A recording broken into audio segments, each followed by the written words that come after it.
ডিব্ৰুগড় চৰাইদেউত সুকলমে আৰম্ভ হৈছে 2025 বৰ্ষৰ উচ্চতৰ মাধ্যমিকৰ চূড়ান্ত পৰীক্ষা। আজিৰ পৰা 2025 বৰ্ষৰ উচ্চতৰ মাধ্যমিকৰ চূড়ান্ত পৰীক্ষা আৰম্ভ। কঠোৰ নিৰাপত্তা বেষ্টনীৰ মাজত 856টা কেন্দ্ৰত অনুষ্ঠিত হ'ব এই পৰীক্ষা।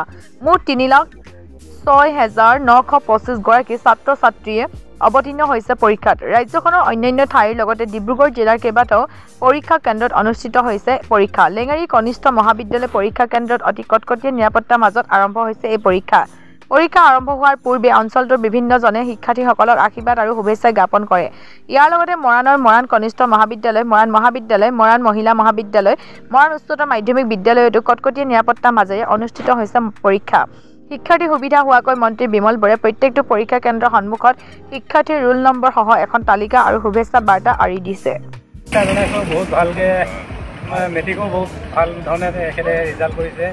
আমি আশা ৰাখিছোঁ এই অঞ্চলটোৰ ভিতৰত তেখেতৰ ভাল ৰিজাল্ট হওক, ভালমতে পৰীক্ষাটো দিয়ক, পৰীক্ষা কিবা ভগৱানে সহায় কৰক, সুন্দৰমতে ওলাই